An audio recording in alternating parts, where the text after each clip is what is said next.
Dark Souls is full of unique weapons, spells, and armor, but nothing beats getting up close to your enemy and suplexing them off of a cliff. Recently, I've been on a kick experimenting with all the new content and reworks that Dark Souls Remastest by Inferno Plus and other modders has to offer. Outside of Halo weapons and spoons, I wanted to explore the Titanite Pebble, or the suplex weapon. These essentially are the Bone Fist weapons from Dark Souls 2, and are similar to the Dry Leaf Arts for any Elden Ring fans. However, they have a unique moveset that allows them to grapple and throw NPCs, or channel your inner Hamon to shoot out a blast of lightning. These weapons seem like a lot of fun, so I thought, let's beat the game with them to try them out. Also, one last thing before we get into the video here, I just wanted to say thank you all so much for the support on my last few Dark Souls videos, like the Spoon one and the Master Chief one. I can't thank each and every person who commented, watched, liked, subscribed, you name it, enough. I never imagined a video of mine would receive that amount of love, so truly from the bottom of my heart, thank you so much to everybody.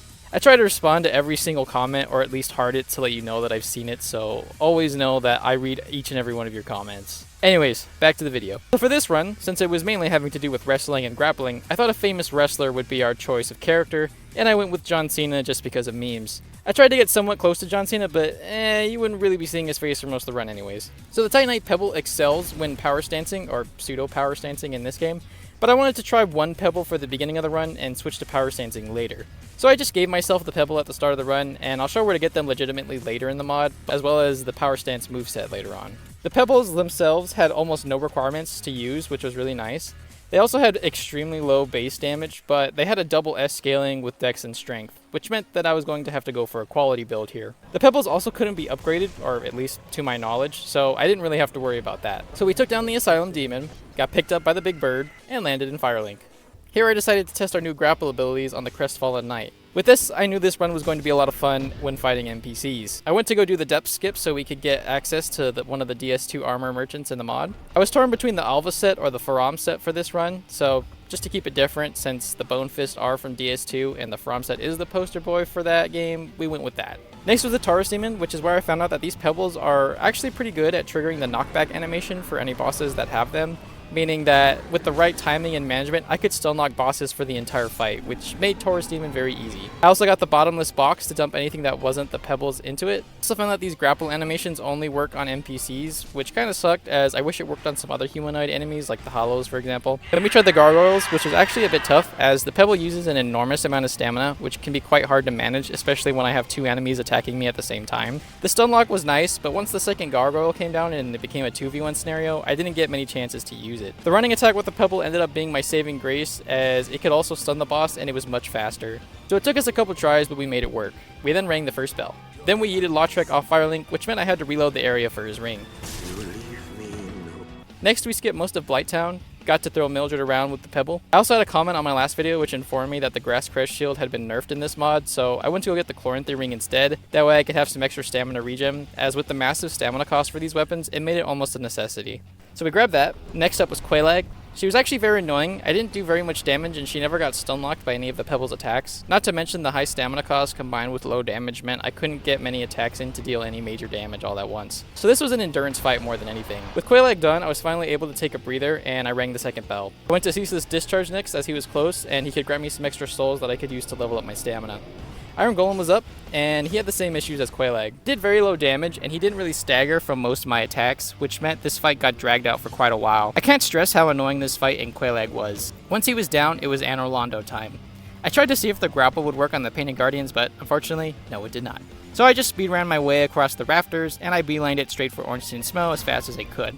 Ornstein Smough essentially had the same downsides of the Gargoyles fight combined with a bit of the Quelaag fight, in that it was difficult to manage both of them at the same time, combined with how little damage I did. I could stun them, but like the Gargoyles, the stun luck method didn't really work in a 2v1 situation. I was also starting to realize these weapons are mostly for PvP, as the damage, even with a double S scaling, was just really low. It would improve when I power stance them, but that was for later. So I had to rely on the same strategy as the Gargoyles, which was running attack after running attack after running attack.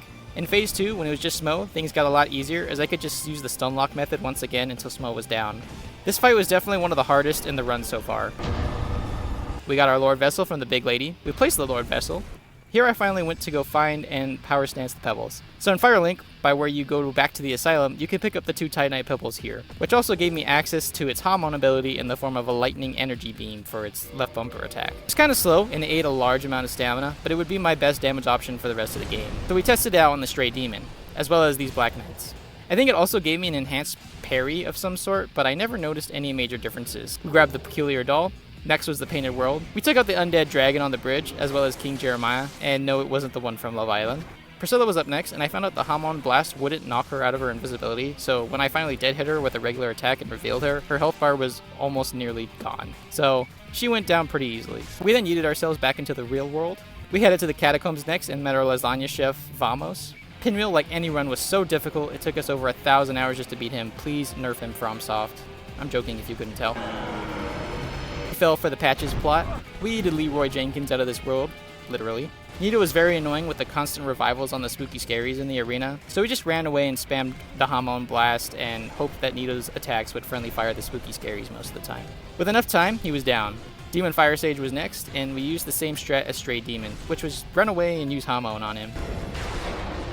It was kind of the same strat for Centipede Demon as well, except he took more damage, which made the fight faster. While at the bed of Chaos, I yeeted the Chaos Witch and somehow got myself stuck in this route, which left me easy pickings for Kurt, so that kind of sucked. We got revenge on him though. Watch out, watch out, watch out! I'm a fire in my laser! Oh boy, it's everyone's favorite boss. We just used the quit out method so we could get through this as fast as possible, like always. Next was Thief, and I managed to throw the Crystal Warrior and myself out of bounds, so I had to quit out quickly to save myself. Thief wasn't too bad, just time consuming more than anything. One cool thing though was for some reason, I imagine due to the lighting in the area, our Hamon attack would have a blue hue to it, and so we had a nice cosmetic change. We threw Havel around like he was a small child and I was Kratos. We took out the Hydra for the DLC, grabbed the pendant, and got abducted by a giant hand. God, bro. Oh, hell no, man. What the fuck, man? Sanctuary Garden was also very annoying, but he could be kind of stun locked. It was just a bit tricky to find the right timing for it, so we used the Hamon Blast for most of the fight. Just like the simulation. Artorias wasn't too bad, as our damage was good, and we had a way to stun him out of his buff. He did have high resistances, so it took a minute to take him down. Yo, look who fell asleep first. Prank him, John. What do you mean by that? I went to Goth next, and I actually didn't fumble this time, so we could actually fight Calamite this time.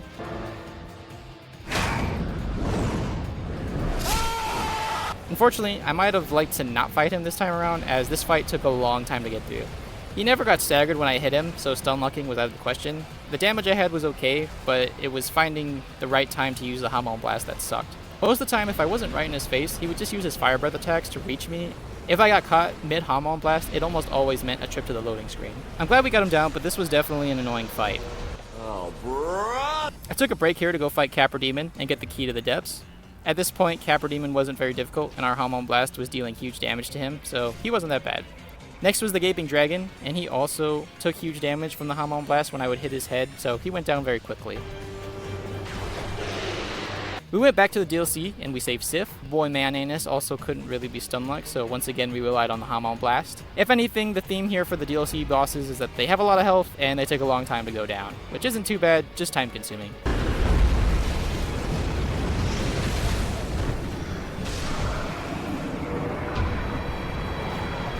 I also went to Gwendolyn here. It wasn't too bad for a boss that constantly runs away, as when we got close we could use our running attack to stun Gwendolyn and be guaranteed a few follow-up attacks, so this fight was kinda easy. Moonlight Butterfly wasn't bad either, as our Hamon attack meant we didn't have to wait for him to come down, and it went down in a few blasts. In the Darkroot Gardens, I bullied and flung around all the Forest Hunters, which was easily the most fun I've had in the run so far. Watch out, watch out, watch out!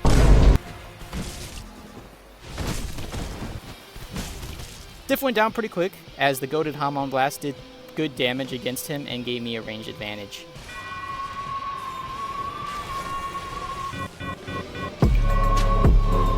We got the key to the seal from Ingward, opened the floodgates, then fought 4 kings. 4 kings also took a long time to take down just because my damage was just okay against them, which also meant I had to race against time to take them out before I had more than one king attacking me at once.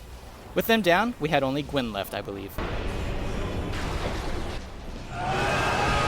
Got swallowed by the throat goat Framped. So we offered the souls to the Lord Vessel. Since I had a cool parry, this meant Gwent was a cakewalk, as we would just parry and either riposte or Hamon Blast him. We could also stun lock him with our attacks, so poor Gwyn had every disadvantage here.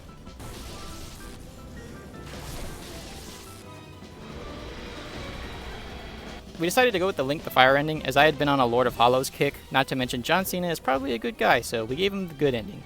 This run was a bit mixed, as I felt some bosses were just a drag with how low the damage on these weapons are. Against NPCs or players, these things are a blast and very fun to use, but I don't think I'd recommend them for PvE anytime soon. The moveset they had was incredibly creative and so well done. So with that, I hope you enjoyed the video.